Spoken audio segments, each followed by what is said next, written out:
Welcome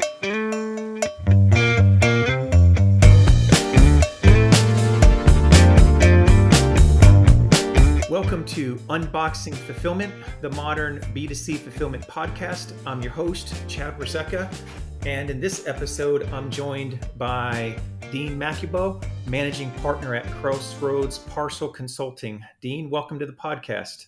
Chad, thanks for having me. I'm really looking forward to this. Yeah, me too. I've had the pleasure, obviously, of working together with you on some projects. So this ought to be fun for the listeners. You know, the listeners' targeting audience, I should say, are fulfillment professionals who are looking to receive just some practical advice from our guests that they can implement immediately. But before we dive in and start talking parcel, I'd love for you to take a moment just to introduce yourself and a little bit about Crossroads. Very good. So previously I served UPS and FedEx for 37 years across multiple professional positions in operations, retail development, sales, some other things, network development. And then at UPS, I worked at UPS when I was going to school, which is a common thing at UPS where you work those ugly hours from 4 o'clock in the morning to 7 o'clock, and then you go to school. But both companies were great experience. I retired at age 57, 7 years ago from FedEx. And I knew that I was going to get into the consulting business because I just had so much knowledge across all aspects of parcel shipping. And that's how Crossroads Parcel Consulting evolved. And we like to say that we're everything parcel. And that mostly goes to my vast experience. And then I have a great partner, Perry Laverne. And Perry is our analytics specialist. And he's a world-class analytics person. And so together we can cover just about anything that's related to parcel. So you've had this amazing 37-year run with the giants and FedEx and UPS. And how do you just put that experience to work? Has the business and industry changed, over the last 7 years since you've left it? Or how do you think about that? There's no question it's changed. And in the past 2 years, it's changing so rapidly, it's hard to keep up with change. And a lot of that obviously has to do with e-commerce and Amazon and the impact of e-commerce and Amazon on the parcel carriers. But also COVID drove a tremendous amount of change, and we're still experiencing a lot of that change. And then also, the carriers are constantly introducing new technologies, integrating new technology. So those are the types of things that are keeping us on our toes. And actually, I have to spend much of my time every day just reviewing web-based informational portals specific to shipping just to keep up on the change. I mean, it's a real challenge. And that's the problem for the shippers. It's hard for them to keep up with the change because it is so rapid. So Dean, we have at Amware, for an example, we have a lot of customers who are growth oriented. They're at somewhere in their stage of just growing. And by and large, they're starting to understand their own fulfillment business and vendors and relationships. But when it gets to the parcel conversation, they don't know what they don't know. What type of mistakes do you see that e-tailers are making with regards to parcel?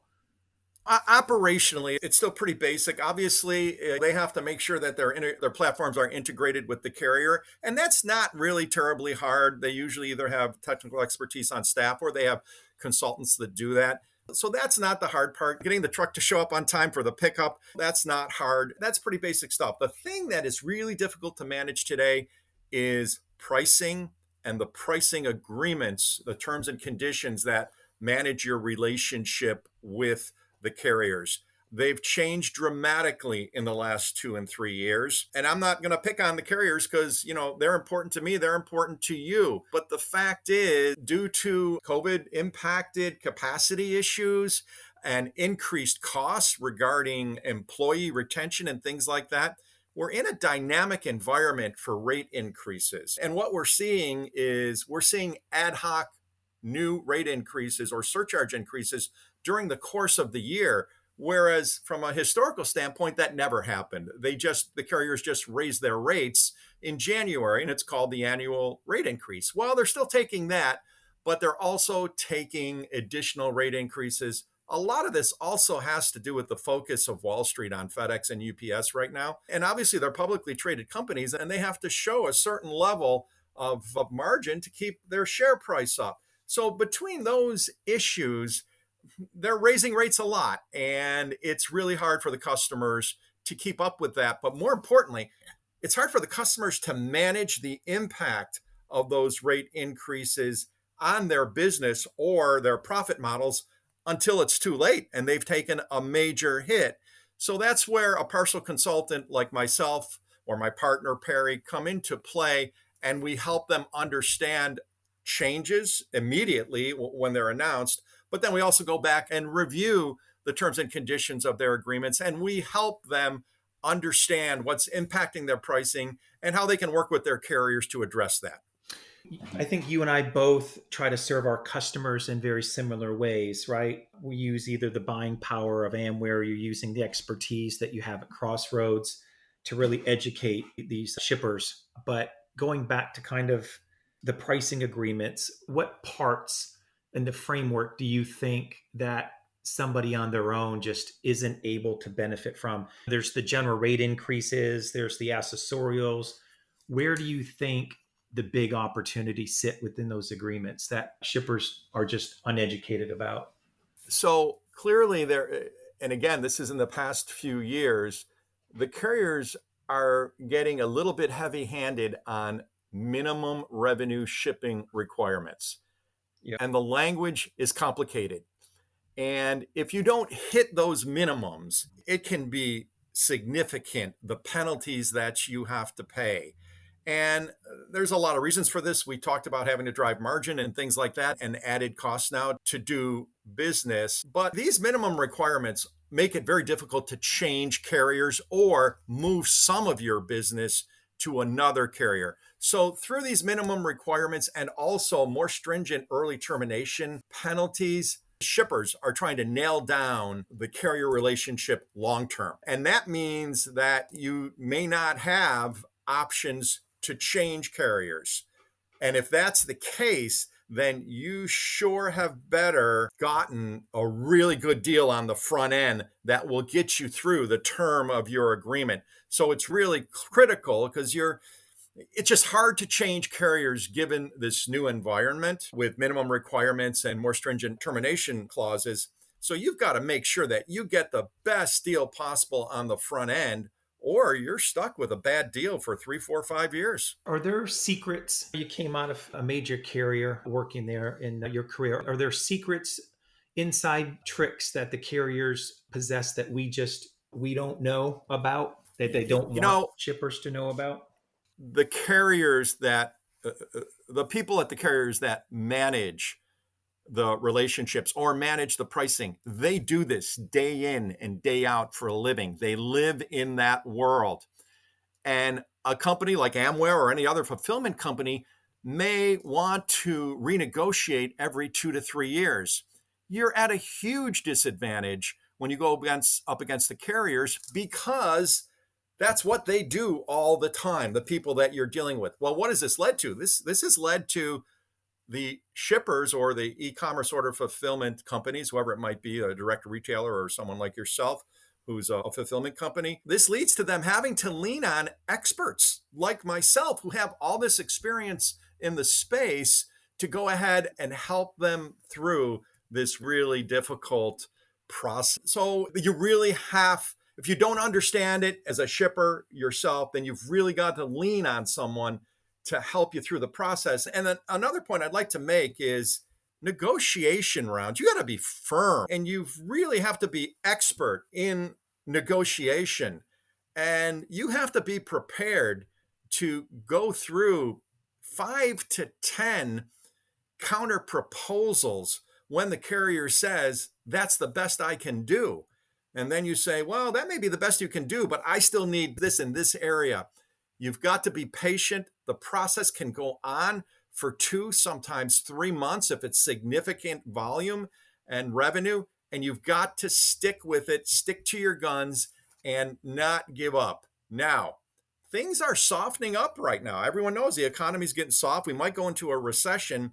And what I'm seeing right now is I believe the carriers aren't hitting their minimum requirements right now or their goals for volume and revenue. If that is the case, then for the first time in a few years, the shipper has some leverage, and a UPS or FedEx are going to stay with you longer and negotiate longer because now the volume is more important to them. And something else that I'm seeing that's really important in your business is there's a renewed focus on maybe keeping these low value goods, light e-commerce pack business that has always been perceived as being ugly business by the carriers. They're looking at these types of shipments at opportunities. And it was just 2 years ago during COVID when we were hearing about UPS and FedEx firing customers Yeah. because they had those types of packages. So I believe right now there's a little bit more leverage moving towards the shipper due to a softening economy. That being said, though, Dean, what do you know? How do you think about during the course of a recession and volumes start to get softened in shippers who may unknowingly took a deal in a pricing agreement to get the best rate they could, but they have, also a high shipment minimum or shipment commitment, and all of a sudden they find themselves in a recession, not being able to achieve that. How aggressive do you think the carriers will come back and address that issue about missing their commitments? This is where maintaining a positive relationship with the carrier is critically important and not being a difficult company or customer. I'm Yeah, sorry. hard to deal with. And because if they like you, it's like any other business relationship.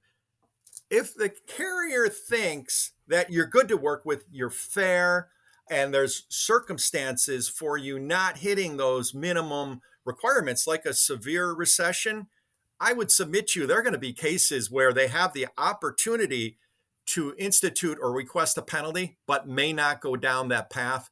That's why it's always important to not beat up the carrier, work with them professionally, work with their salespeople professionally, be open minded about what they're up against. Simple things like when they come to pick up, 800 packages at a fulfillment company like yourself, make sure that they have space to park that vehicle every day because it's important to them that they be able to get in and out of there quick if it's a hot pickup. There's a lot of different things that a customer can do to support the carrier relationship in other ways. And all that matters if you need to go ahead and get help. At FedEx, we called it deepening the customer relationship. We called it that from the FedEx side of the business, but it also works on the flip side. The shipper or the fulfillment center, they need to deepen their relationship with the carriers. So when something bad happens, the carriers are willing to work with you. Yeah, and I think that's good advice, and I think that applies even during peak periods, right? Outside of the issue about imposing the strict language, but just even getting your volumes picked up outside of normal operating windows or getting yourself put on the list for peak capacity. I totally agree with that. That's through the partnership throughout the entire earlier part of the year. I think why sometimes certain shippers and accounts have better pickup performance during those times. What we're talking right now about, it's standard business practice in whatever business you're dealing in or whatever service provider you're working with. I mean, there was a time, and I will tell you, there was a time in your type of business, not Amware specific, where it was, hey, let's go beat up FedEx and UPS. And that's still happening out there. But I really don't think in this current environment, that's the way to get what you need from the carrier. And so when I'm working with my clients, if they're hell bent on beating up the carrier in the negotiation process, then I'm probably out of there because that's not how I want to work with a carrier. That's not how I wanted to be treated as a sales professional for FedEx. And I know that's the way Amware operates. It's always at a very high level of respectability with a business partner and trying to work through difficult items. Yep. So that's a good segue into shifting kind of gears slightly, but not entirely. But so when is the right time to switch carriers? A lot of shippers, I think, are singly focused on just trying to save cost. They don't understand the other reasons and benefits to either staying with the carrier or switching carriers. But when do you find it to be generally the best time to ship or to change primary parcel carriers? And what do you see as the biggest obstacle of doing? And I think there's 2 points here. It's to engage in the negotiation process, which is one part of it. And then if you're changing carriers, the implementation process, which if you're a large shipper and you have multiple facilities, that's not easy. So obviously you're not going to do it between October and December, right? So that can't happen, nor is the carrier going to talk to you about that during October through December. Jan is a period of time where the carrier, it settles down, but still not a good time to open the door to negotiations and a potential carrier change. But I think the ideal time frame is February through August, with having the implementation in place and shipping 100% if you're changing carriers with a new carrier, doing that by September 1st, if possible, because it's not uncommon to start seeing volume increases that are peak related in September and October because of supply chain issues and customers now being fearful that I'm not going to be able to get something I want if I wait till November. So as the holiday shipping season is actually starting earlier, and potentially as early as September, we're starting to see some increasing volumes that we traditionally didn't see. So you definitely, if possible, want to have everything in place, tested and fully operational with a new carrier. If that's the route you're taking, you want that done by September 1st, if possible. Yeah, it used to be like kind of going back to the opening comments that you made. Peak used to be pretty defined in our business, right? Fourth quarter, the majority of retail would flow through during that 6 week window. But for a lot of e-tailers that are dealing with subscription based type of customers, peak can just sit today within a couple days out of each month. So peak has changed. But I still think February, March, April is a good time to start the engagement and the negotiation process to have that wrapped up around this April, May timeframe, implement it during summer where volume is traditionally a little bit lower, and then the forecast in there for what might be a little bit more traditional peak at the back half of the year. But yeah, there's a window I feel like as to when you open up that conversation. So it sounds like we're similar that February. There is, and there's one other thing to consider that's a change that's occurred in recent years. Back in the day when I was in sales 10 to 15 years ago, you had customers that negotiated every year, and the carriers obliged them. And those days are gone. And if you've got a 3-year contract with a carrier and you're in year 2 and you say you want to negotiate, chances are good that the carrier is going to say, no, we can start next year. So if the contract or the shipping agreement isn't close to expiring and it's 3 or 4 years or 5 years, whatever, the shippers may not agree to open it up. And so you've got to keep that in mind too. So, what other things to keep in mind is peak in preparing for that before we get off that topic? So, what are things shippers should be doing right now that's practical that they can go back into the office later this week and start actioning? Okay. First, let's start from shipping technology and the integrations from your order systems, middleware, whatever it is, to your warehouse management, to your picking technology, to the shipping platform. The integrations are, I mean, you've seen it happen. It's amazing the economies or the efficiencies that these tech stack integrations are bringing to the table, but they're complicated and they take a long time. Don't plan on implementing technology changes. That's ultimately where you're going to need the support of the carrier for a full implementation. Take the same time frame. Do those between January and September. Don't wait until October or November to implement those kinds of changes, because the carriers probably aren't going to be able to give you the support you need to make it happen that quickly. That's important. Some of the other things that you want to do in getting ready for peak is, look at your dock space. Those things change over time, especially if you've brought on some additional carriers. And in most cases, and I'm going to assume that's the case with Amware in some cases, that space, that real estate isn't readily available. And that the carriers, especially during peak, need to get in and out to observe their schedules to meet their line haul and hub capabilities. So I think what you need to do now is look at your dock space, look if you're having problems with regards to carriers having to wait, missed pickups, whatever, and start cleaning that up right now and working with the carrier in making the necessary changes that you can implement now that will support you during peak season. And then the other thing, and this is critical, is your sales representative.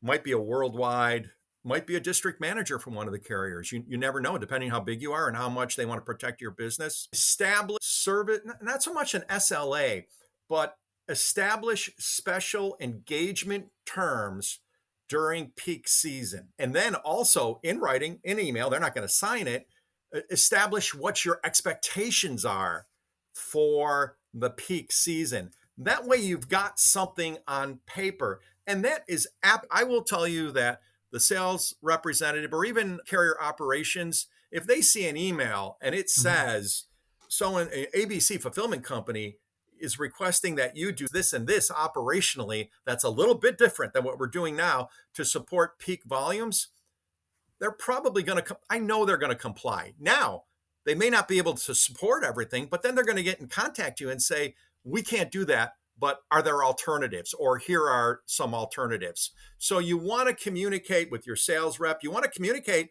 with your local drivers. And then the sales rep will communicate with the proper folks in the carriers to make sure that they can address your special circumstances during peak. Yeah, and a lot of that you're talking about, I think, Dean, should find its way or make its way into SOP. I think oftentimes when you do switch carriers, we tend to do a really good job of during the implementation of creating these SOPs. And then as the Right. months go by and we go through a peak season, a lot of things change. The contacts, the pickup times, the volumes, just things change from that original SOP, but to really make sure that SOP is constantly updated, to your point. But I think having that become part of a quarterly update is, I find And Chad, for someone like Amware, a fulfillment company of your size, there's 16 or 17 facilities that you have to do that for, yeah, correct?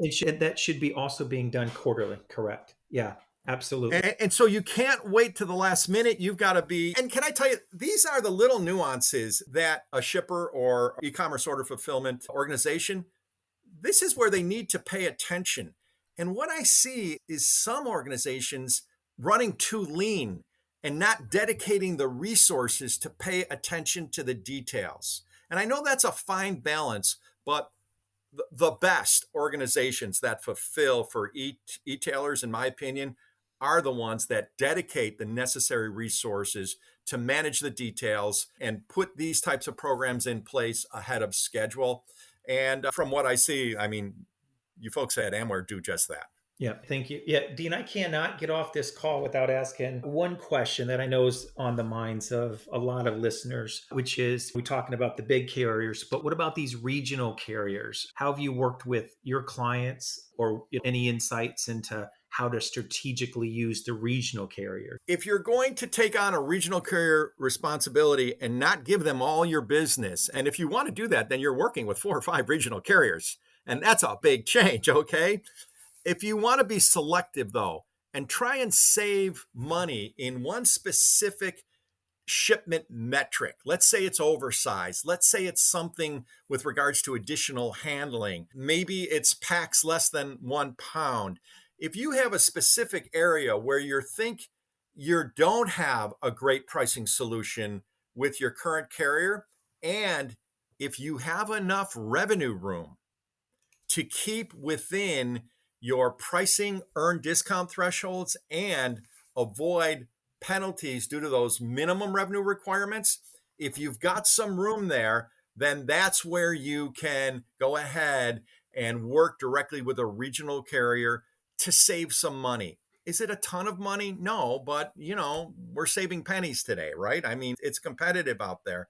So it can be done. You've just got to make sure that you've got enough room in those threshold and revenue requirements to fit that in. Now, I will tell you that I'm seeing some fairly startling information, and we're definitely seeing faster regional carrier growth than I've ever seen. And a lot of that has to do with two things: service issues that came out of COVID, and this dynamic pricing environment where the carriers are really raising their rates a lot. And that's what's driving that. And then finally, the relationship between Lasership and OnTrack, where they operate under separate names, but it's owned by it's one company. They are starting now to offer discounting and shipping programs, even though they're not connected because they're on the East and West Coast. There might be an opportunity for a shipper to contact Lasership or OnTrack, it's one, and take advantage of bundled discount opportunities between those two carriers. And there's a great example of where the regionals are going through merger or acquisition. They're never going to be a fully integrated carrier like UPS or FedEx, but they're definitely providing alternatives to shippers. Yeah.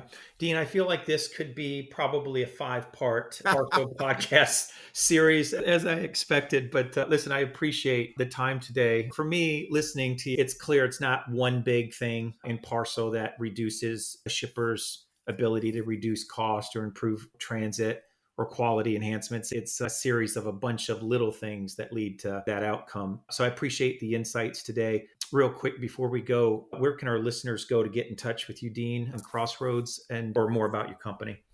You could just go to my email, and that's Dean at Crossroads Parcel Consulting.com. Fantastic. Dean, thank you again. This concludes our episode of Unboxing Fulfillment, the modern B2C fulfillment podcast. Stay safe, everyone.